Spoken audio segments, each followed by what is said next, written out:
Flicking right back. Flicking right back. Because we're a sad and a strange bunch. But don't know, we won't get the funeral channel, but the Gaelic channel's coming. Are you all ready for it? Ah. Very good, yeah, we're going to get the Gaelic channel whether we need it or not. And there's the big discussion just now about whether we actually need a Gaelic channel and can we justify a Gaelic channel. Is the language going to survive? Nobody knows. Nobody knows. It won't be for the lack of money that's been put in. And it won't be for the lack of interest a lot of local people have shown in it. But the problem is, we need to sex the language up. Gaelic needs to be made more sexy. Right? Because it's not a sexy language to listen to. You know, when you compare it to all these other countries that have lots of babies, France and Spain, very famous lovers, lots of babies. Nobody's having very many Gaelic babies here. And especially when you think about it, you know, if you're a Frenchman and you go up to a girl and you say, bonsoir, mademoiselle. Comme tu dis ce soir, quand j'ai vu tes yeux très beaux comme le ciel. All that. That guy is going to be shagging tonight. If he's a Spaniard. And he goes up to this bird and says, buenas tardes, señorita. ¿Cómo está? Tus ojos como marrón estradoles.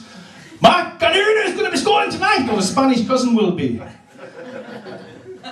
And then you get the Gaelic Casanova. Hallo! Wil ik jullie teaspec pakken en nog? There'll be no Gaelic sex for him. And the other thing is the Gaelic names. Guys, we have got to invent more sexier Gaelic names. For example, what have we got? Morrachi. Oh, fantastic. Cognac. Oh, that's delightful on the ear. Dolian. Flicking great. Let me tell you, Morrachi's not a name. Morrachi's the sound you make when somebody kicks you right in the bollocks. Morrachi! Not a name. Cognac. Cognac's not a name.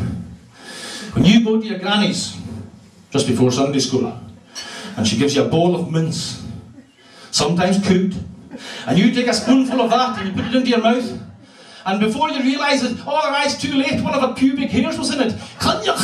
Cognac! Cognac! It's not a name. It's for pubic hair in your mouth. And Dolian! The only time you should ever be saying Dolian is if you're coming in on a plane to land and your ears won't pop and you have to make that fucked up face. Dolian. Dolian. Dolian. That's the only time you should hear that kind of stuff. We are fucked up as a people, I'm telling you that. There's a couple of ways out of it. One is alcohol, which we touched on briefly before. The other way is religion. Or the Quran. The Quran. How do you say it down here? And the U's got to be 6 foot long. He's got the Quran. He's got the Quran. You can turn to religion. Now, when I was a wee boy, I've always been brought up religious. Ever since I was a wee boy. See, we were born in a wee place called Marybank, just outside Stornoway. And we lived in one of these wee bubble caravans whilst we were waiting to get a council house. And I remember my mother being very religious, oh yes, because we all had to share the same bed, you know. And I would wake up every morning full of the joys. I was only 3.5 years old or so. And I would wake up and I would hear birds singing and everything was great. It didn't matter what the weather was, I was so happy. Of course, that was before I realised I was a Hebridean and I was doomed to a life of fucking misery and depression. I didn't know then. I was still full of the joys. And my mother, she would wake up soon after every morning, she would flutter her eyes a few times like that and eventually focus on me and she would say a very short prayer. It went like this. Oh God. That's it. Very religious woman. Very, very religious woman. And even up to the present day, I've kept that sense of religion. Because I went to one of these ecumenical meetings of the faith last year. That's when you get your mad mullah, your fiddling priest, your gay vicar and your alcoholic Church of Scotland minister, and they all get together in one place and say, you're the best. No, you're the best. We all love each other. You fucking hypocrites! You fucking hypocrites. I might be going to hell, but I'm not going to hell as a fucking hypocrite. These people stabbing each other in the back as soon as they all split up, cursing each other to hell. Fuck that. Fuck that. But I went to the meeting anyway, and there was a half time, and I didn't want to sit in the canteen listening to all these people bullshit at this meeting. So I went down to it was in Back, so I went to Gress, which is about a mile down the road from Back, up on the island of Lewis. And I was sitting there, I bought my own flask of sandwiches. I was sitting there. I'd no sooner taken a bite out of my first sandwich, I looked out the window, oh, fuck me, there's a sheep with its head stuck in the fence. And I thought, right, what I'll do is, I'll finish this bite, then I'll go out and help the poor thing. But I never got a chance to. I never got a chance to. Because along comes the Church of Scotland minister, an English vicar. And as soon as the Church of Scotland minister seen that sheep, down with the trousers, down with the pants, he ran over to it and gave it a fucking right good seeing to. 37 seconds worth. And then he shouted over to the vicar, "It's your turn now!" And the vicar ran over and stuck his head in the fence.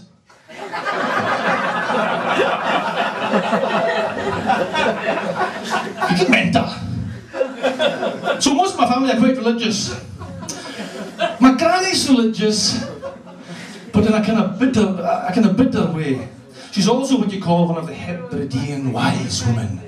She's a Hebridean wise. She knows things. She can give you the evil eye and things like that, you know. She would say things like, "See a spoon and pick it up, and all day long you'll have a spoon." And it's true. Try it yourselves if you don't believe me. And she had fucked up things about it as well. She was terrified of the ground. Absolutely terrified of the ground. "Oh, aye, the ground, stay away from the ground, the ground." I'd say, "Granny, you're freaking mental." Even to get from one end of her bedroom to the other, she'd jump from the bureau, jump onto the fucking light, swing onto the door handle, always to avoid the ground. I was like, Granny, you're fucking mental. Why can't you be scared of something sensible? Why can't you have a phobia like normal people? Why can't you be scared of, and I was struggling, why can't you be scared of falling off a tall building? Huh?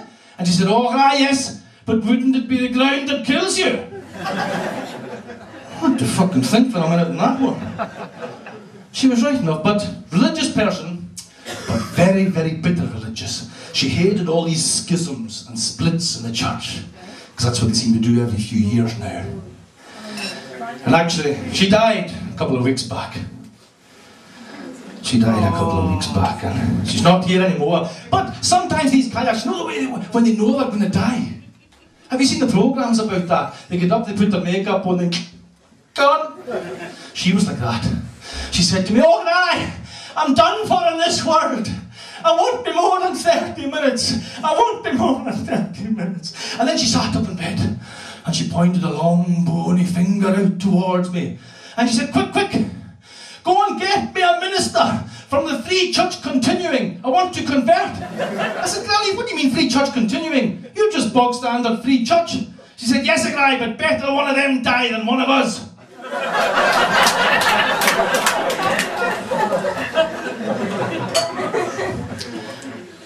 Almost finished now. I want to finish off by giving you a piece of advice. This one's from my Shanna. You see, we talked before about this fellow who had the operation. And my Shanna was annoyed about that, because I split up with my girlfriend Sheena a few weeks ago. And last year, I split up with my girlfriend Dolak. My Shanna gave me this advice, because he was mad at this guy with the sex change. He said, "Oh, guy, it's all very well if you're going to go out with all these Sheenas and Dolaks, but always check first for penis and bollocks." Ladies and gentlemen, thank you very much. The lads have been on to finish off now. Cheers.